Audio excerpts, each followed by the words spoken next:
कैसे आप सब? उम्मीद करता हूं कि आप लोग खैरियत से होंगे और अपनी पढ़ाई बेहतरीन ढंग से कर रहे होंगे। मैं आसिफ अंसारी आप सभी लोगों का आपके अपने YouTube channel study as per बहुत बहुत स्वागत करता हूं।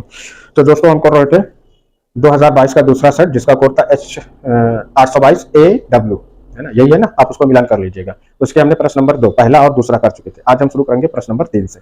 तो चलिए देखते हैं प्रश्न नंबर 3 क्या है। प्रश्न नंबर 3 कहता है कि सभी खंड कीजिए। इसमें देखिए का दिया गया है कि संख्या 26 और 91 का अभाज्य गुणनखंड विधि द्वारा एचसीएफ और एलसीएम ज्ञात कीजिए। आई होप आपको एचसीएफ और एलसीएम लगाना आ रहा होगा बहुत अच्छे से। तो सबसे पहले हम क्या करेंगे, इस 26 का और 91 का अभाज्य गुणनखंड निकाल लेते हैं। तो ये देखिए 2 एकन्नम 2, 2 तिहाई 6, अब ये 13 एकन्नम 13, यानी कि 26 का कितना आ जाएगा, 2 गुणे 13। उसी तरीके से अब 91 का निकालेंगे। 91 देखो कितने से कटेगा, ये 7 से कट जाएगा, 7 एकन्नम 7 और 7 तिरिक 21, फिर उसके बाद 13 एकन्नम 13।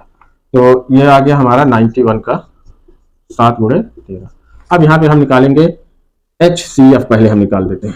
HCF में क्या है, जो दोनों में कॉमन हो। तो दोनों में कौन है, 13, तो 13 ले लेंगे। ये हमारा आ जाएगा क्या चीज, HCF। अब उसके बाद हम निकालेंगे LCM। LCM निकालने के लिए तो जो दोनों में है उसको हमने ले लिया 13, प्लस बची हुई संख्या कौन है, 2 है और 7 है। सबका गुणा कर देंगे। 13 दूना कितना हो जाएगा, 26। 26 में हम 7 का गुणा कर देंगे, तो 7 छक 42 ये 2 और 7 दूनी 14 4 18, यानी कितना आ जाएगा, 182। ये हमारा आ जाएगा LCF और ये आ जाएगा हमारा HCF। अब देखिए प्रश्न नंबर 3 का खा है कि P के किन मानों के लिए समीकरणों 4x धन py प्लस 8 बराबर 0, 2x धन 2y धन 2 बराबर 0 का एक अद्वितीय हल होगा। तो समीकरण 2 है यहाँ पे, देखिए 4x धन py धन 8 बराबर 0, ये पहला है। और दूसरा है देखिए 2x धन 2y और धन 2 बराबर 0, है ना, ये 2 समीकरण है।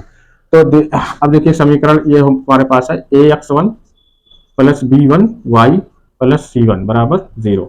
यहाँ से हमने इसकी तुलना कराई, तो यहाँ पे हमें मिल गया a1 बराबर 4, ठीक है, b1 बराबर कितना मिल जाएगा p, और c1 बराबर कितना मिल जाएगा 8, समीकरण 1 से तुलना कराने पर। अब इसी तरीके से a2x है ना,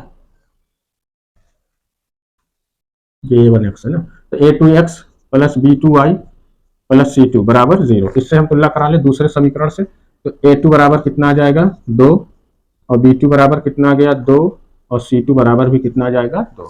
अब देखिए यहाँ पे हमें निकालना क्या, एक अद्वितीय हल। तो अद्वितीय हल के लिए क्या होता है, a1 upon a2 not is equal to b1 upon b2।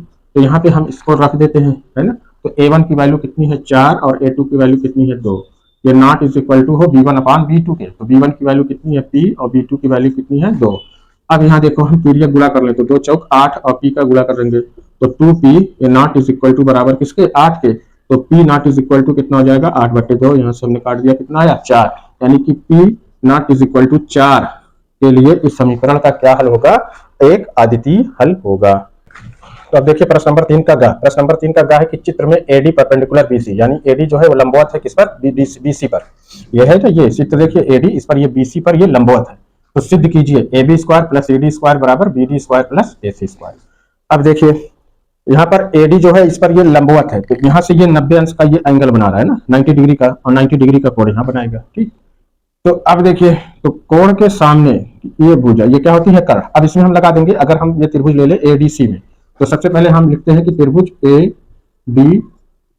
में, तो क्या होगा, देखिए कर्ण का वर्ग शेष 2 भुजा के वर्ग के बराबर होता है। तो कर्ण देखिए कौन है, ये जो 90 डिग्री का कोण बनाता है उसके सामने की भुजा कौन है, AC। तो ये हमारा आ गया कि AC स्क्वायर बराबर शेष 2 भुजा कौन बच रही है, AD प्लस DC। ये आ गया देखिए AD स्क्वायर प्लस DC का स्क्वायर, इसको हम मान लेते हैं समीकरण 1, ठीक है। अब इसी तरीके से अब लेते हैं त्रिभुज, ये देखिए ABD में, है ना, यहाँ पे हम ले लेते हैं त्रिभुज ABD में।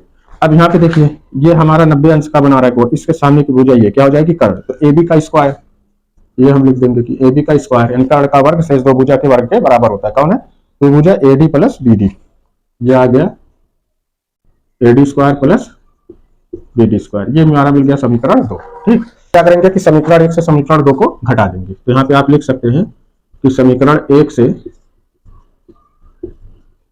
समीकरण 2 को घटाने पर, तो यहाँ पे देखिए ये क्या है, दाहिने साइड AC स्क्वायर, और इधर इस समीकरण 2 का क्या है, AB स्क्वायर, ये घटा दिया। अब इसके देखिए इक्वल के बाद यहाँ पर क्या है, AD square plus BC square, है ना, माइनस कर देंगे इसको AD square plus BD square, इसे हम माइनस कर दिया। अब यहाँ पे देखिए आ जाएगा कि AC square minus AB square, ये आ गया देखिए AD स्क्वायर प्लस BC। अब माइनस प्लस क्या आ जाएगा, माइनस AD स्क्वायर, और माइनस प्लस क्या आ जाएगा, माइनस BD स्क्वायर। ठीक है, इतनी चीज समझ में आ गई। अब यहाँ पे देखिए प्लस AD स्क्वायर और माइनस AD स्क्वायर, ये कैंसिल हो जाएगा, है ना, वैल्यू क्या इक्वल है और अपोजिट साइड में है। अब यहाँ पे देखिए बचेगा कि AC square minus AB square, इधर क्या बचा हमारा DC square minus BD square.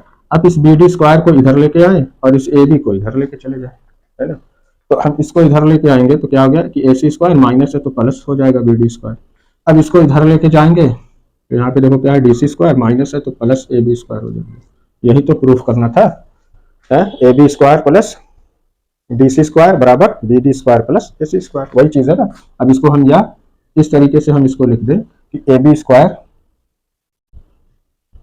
Plus DC या CD स्क्वायर बराबर AC square plus BD square, बात वही है। यही हमारा हो गया क्या चीज, आंसर हो जाएगा। अब देखिए ये घा है, घा दिया कि एक घन का आयतन कितना है, 1331 घन सेंटीमीटर है, तो इसका संपूर्ण पृष्ठ ज्ञात कीजिए। देखिए घन का आयतन,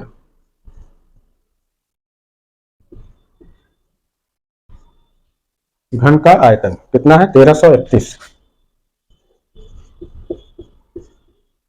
घन सेंटीमीटर। हमें ज्ञात क्या करना है, संपूर्ण पृष्ठ ज्ञात करना है। तो सबसे पहले हम भुजा निकालें, तो घन का आयतन क्या होता है कि भुजा का घन ये बराबर किसके होगा, 1331 के। ठीक है, तो हम भुजा जब निकालेंगे तो यहाँ पे 1331 पे क्या करेंगे, घन मूल चढ़ा देंगे, है ना, तो भुजा बराबर कितनी आ जाएगी। अब 1331 का घनमूल, 1331 को आप काटिए तो ये आएगा 11 गुणे 11 गुणे 11, ठीक है, 3। तो घन मूल निकालने में हम 3 का जोड़ा बनाते हैं, उसमें से एक ले लेंगे, यानी कि भुजा हमारी क्या हो गई कि संपूर्ण पृष्ठ ये होता है हमारा 6 गुणे भुजा का स्क्वायर। तो 6 गुणे, अब भुजा कितनी है 11 का स्क्वायर, तो 11 का स्क्वायर कितना आएगा 121, तो 6 का नम 6, 6 दूनी 12 के 2 हटा 1, 6 का नम 6 1 7, यानी कितना आ जाएगा 726 सेंटीमीटर। तो आइए अब हम देखते हैं प्रश्न नंबर 4। प्रश्न नंबर 4 का देखिए क्या है कि सिद्ध कीजिए कि 3√2 एक अपरिमेय संख्या है। तो ऐसे क्वेश्चन जो है मैं कई बार बता चुका हूं, इसकी वीडियो चैनल पे मौजूद है, आप जाकर के उसे देख लेना, तो है ना, तो बार बार वही क्वेश्चन क्या कराना, अगर नहीं तो चलिए इसे कर ही लेते हैं। तो सबसे पहले अगर ऐसे क्वेश्चन हमको सिद्ध करना होता है कि अपरिमेय संख्या है तो हम उसे मान लेते हैं परिमेय संख्या। तो यहां पर हम क्या कर लेंगे कि माना 3√2 एक परिमेय संख्या है। ठीक है, तो जब हम इसे परिमेय संख्या माना तो इसको हम 3√2 को हम लिख दे p/q के रूप में, है ना, जहां PQ ये क्या है, साभाज्य पूर्णांक है, साभाज्य है, यानी कि इनका उभयनिष्ठ गुणनखंड या मासा कितना आना चाहिए, 1 होता है ना, उभयनिष्ठ गुणनखंड। और Q जो है ये नॉट इज इक्वल टू 0। यह हमारे परिमेय संख्या की। अब जब हमने इसे मान लिया कि 3√2 बराबर p/q, ठीक है, तो अब अगर हम यहाँ √2 इसको निकालें कि √2 इज इक्वल टू, तो देखो p अपान ये 3 का गुणा, यहाँ लाके हम क्या कर देंगे भाग 3q। अब यहां से हम देखें कि p और ये 3q ये क्या है, ये पूर्णांक है ना, पूर्णांक है, और ये 3q जो है ये नॉट इज इक्वल टू 0 है। तो इसलिए p/3q क्या होना चाहिए, एक परिमेय संख्या होनी चाहिए। जब ये परिमेय संख्या है तो √2 भी क्या हो, परिमेय संख्या हो, है ना, इसके हिसाब से क्या होना चाहिए, ये भी हमारी क्या होनी चाहिए, परिमेय संख्या होनी चाहिए, क्योंकि 3 पूर्णांक है तो p/3q ये क्या होगी, ये परिमेय संख्या है। तो इसलिए √2 भी क्या होनी चाहिए, परिमेय संख्या होगी, क्योंकि परिमेय संख्या के बराबर हो रही है तो इसलिए ये भी परिमेय संख्या होगी। तो जबकि ये हमारा क्या एक विरोधाभास पैदा कर रहा है ना, जबकि हम जानते हैं कि √2 क्या है, एक अपरिमेय संख्या है, तो इसलिए यहाँ पर एक विरोधाभास उत्पन्न हो रहा है। ये विरोधाभास क्यों उत्पन्न हुआ, क्योंकि हमने यहाँ पे जो मान लिया कि 3√2 एक परिमेय संख्या इसके कारण उत्पन्न हुआ है। तो अतः हमारी ये जो कल्पना है वो क्या होगी, गलत होगी, है ना, हमारी कल्पना असत्य है। तो 3√2 एक परिमेय संख्या नहीं है, बल्कि 3√2 क्या है, एक अपरिमेय संख्या है। तो 3√2 एक अपरिमेय संख्या है ना। जो लिखने वाला है उसको आप लिख लेंगे जैसे मैं बताया। प्रश्न नंबर 4 का खा देखिए, यदि tan a बराबर cot b तो सिद्ध कीजिए कि a प्लस बी बराबर 90 डिग्री है ना। क्या है tan a बराबर cot b, तो सिद्ध करना है हमें क्या, a प्लस बी बराबर 90 डिग्री।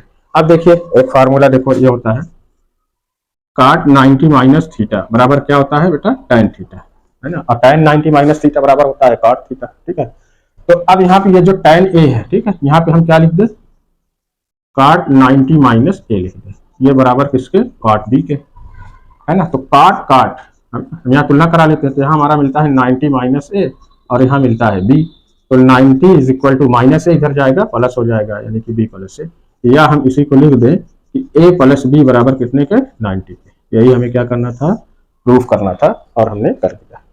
प्रश्न नंबर 4 का घा, प्रश्न नंबर 4 का घा है कि 6 मीटर लंबाई वाले एक ऊर्ध्वाधर स्तंभ की भूमि पर छाया की लंबाई कितनी है, 4 मीटर है, जबकि उसकी समय एक मीनार की छाया की लंबाई कितनी है, 28 मीटर है, तो मीनार की ऊंचाई ज्ञात करना है। तो सबसे पहले हम चलिए इसका एक फिगर बनाते हैं, है ना। 6 मीटर लंबाई वाले ऊर्ध्वाधर स्तंभ, तो मान लेते हैं ये एक हमारा ऊर्ध्वाधर स्तंभ है, ठीक है, और थोड़ा नीचे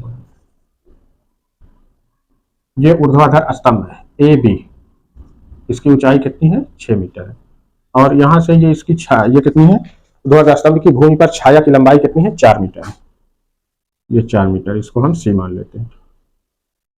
अब यहाँ पे मान लीजिए कि ये कोई मीनार है, ठीक, इसकी ऊंचाई हमने मान लिया h मीटर, इसको हम नाम दे देते हैं PQ, ठीक है, और इसकी जो है उसी समय एक स्तंभ मीनार की छाया की लंबाई कितनी है, 28 मीटर है, ये QC। तो हमें इस मीनार की क्या ज्ञात करना है, ऊंचाई ज्ञात करना है, h बराबर हमें निकालना है। तो हम यहाँ पे देखो एक त्रिभुज हमारा ये बन रहा है PQC है ना, तो यहाँ पे हमने ले लिया कि त्रिभुज PQC और दूसरा त्रिभुज है ABC। तो यहाँ पे हम देखते हैं, ये देखो भुजा PQ अपान ये क्या होगा, AB बराबर, अब PQC की भुजा क्या है, ये QC अपान BC, यहाँ पे हम सबकी वैल्यू को रख देते हैं। तो PQ कितना है, H, और AB बराबर कितना है, 6, और QC ये कितनी है, 28 है ना, अपान क्या है, BC कितनी है, 4, इसका आप तिर्यक गुणा कर दो, तो देखो 4 का हम H में करेंगे कितना हो जाएगा, 4H, और ये हो जाएगा 6 गुणे 28, तो H बराबर कितना आ जाएगा, 6 गुणे 28 बटा 4, यहाँ से काट दिया, 4 सत्ते 28, तो 6 गुणे 7, तो 6 सत्ते कितना हो गया, 42 मीटर, यानी कि मीनार की ऊंचाई कितनी आ जाएगी, 42 मीटर आ जाएगी। तो आइए अब देखते हैं प्रश्न नंबर 4 का घा। प्रश्न नंबर 4 का आखिरी सवाल है, इसके पहले हमने प्रश्न नंबर 4 का घा किया था ना, वहां पे घा हो गया होगा, तो ये घा ये है, तो 7.6 सेंटीमीटर लंबा एक रेखाखंड खींचिए और इसे 2:3 के अनुपात में विभाजित कीजिए और दोनों भाग की माप लिखिए। तो देखिए ये जो है कंस्ट्रक्शन वाला, रचना वाला क्वेश्चन है ना, इसके लिए जो है जरूरत पड़ेगी इंस्ट्रूमेंट की, जो इसको बोर्ड ये व्हाइट बोर्ड पर चला पाना असंभव होता है। तो इसके तो मैं तो रचना के जो क्वेश्चन है सबको यकजा करके एक वीडियो अलग से बना करके डाल दूंगा। फिलहाल इसे हम कैसे करेंगे, तो सबसे पहले हम क्या करेंगे कि 7.6 सेंटीमीटर इस तरीके से आप नाप करके 7.6 सेंटीमीटर का एक रेखाखंड खींच लेना, इसको हम मान लेते हैं A और B, ठीक है। अब इसी तरीके से A से मिलाती है ना, ये A से आप एक इस तरीके से आप एक और रेखा खींच लीजिए। अब इसको किसने अनुपात में, 2:3, यानी 3 2 कितना हो गया, 5 बराबर भाग में हम इसे बांट लेते हैं, तो इसे 1 2 3 4, 1 2 3 4 और ये मान लीजिए 5, ठीक है। तो ये थोड़ा सा बड़ा हो जाएगा ना, तो आप नाप करके खींचेंगे तो सही होगा। तो इसको हम ले लेते हैं नाम A1, ये हो गया A2, ये A3, ये हो गया हमारा A4 और ये हो गया A5, इस तरीके से नाम दे दिया, ठीक। अब कितने में बांटना है हमको, 2:3 में, तो A1 A2 यानी कि A3 से यहाँ से हम एक रेखा खींचते हैं, मान लो बिंदु C पर काटता है, ठीक है, तो ये 2 हो गया और ये हमारा 3 है ना। अब यहाँ पर ये B है और इसको हम मान लीजिए ऐसे मिला दे, तो ये AC हो गया और ये BC हो गया। तो यहाँ पे हम अनुपातिक गुणांक ले लेते हैं X, अनुपातिक गुणांक हम X मान लेते हैं। तो यहाँ से देखिए AC बराबर कितना आ जाएगा, 2x, AC की दूरी कितनी है 2, अनुपातिक गुणांक X कितना हो जाएगा 2x, और BC बराबर कितना आ जाएगा 3x। तो अब हमें निकालना क्या है इस AB है ना, तो AC plus BC, AC plus BC बराबर क्या होगा AB, ये होगा देखो AC प्लस BC बराबर क्या आ जाएगा AB। तो AC बराबर कितना है 2x और BC बराबर कितना है 3x और AB बराबर कितना है 7.6। तो 2 और 3 कितना आ जाएगा 5x बराबर कितना आया 7.6। तो x बराबर कितना आ जाएगा 7.6/5 है ना। यहाँ हम डिवाइड कर देंगे 5 से, तो कितनी मतलब आ जाएगा देखो 5 एकन्नम 5, 7 में से 5 निकाला 2 बचा, दशमलव यहाँ निकाला 6 उतारा 26, तो 5 बचे 25, फिर 1 बचेगा 0 × 2 = 10 यानी 1.52 सेंटीमीटर ये आएगा। अब इसी से हम AC बराबर निकाल लेते हैं और BC बराबर निकाल देते हैं। देखो AC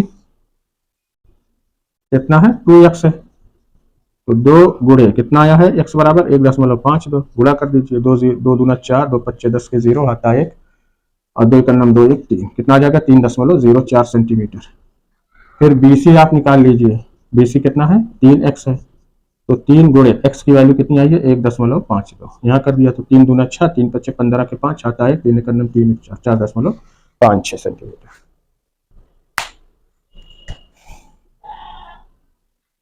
इस तरीके से हमारी दोनों भाग की लंबाई आ जाएगी। तो ये था प्रश्न नंबर 4 का घ, और प्रश्न नंबर 4 का ये आखिरी सवाल था है ना। तो आज हमने प्रश्न नंबर 3 और 4 ये कंप्लीट किए हैं। अब इसके आगे वाली वीडियो में हम प्रश्न नंबर 5 से शुरू करेंगे। तो आप इस तरीके से अपनी बोर्ड एग्जाम की बेहतरीन तैयारी के लिए इस चैनल से जुड़ें और इसको ज्यादा से ज्यादा लाइक और शेयर करें, चैनल को सब्सक्राइब करें।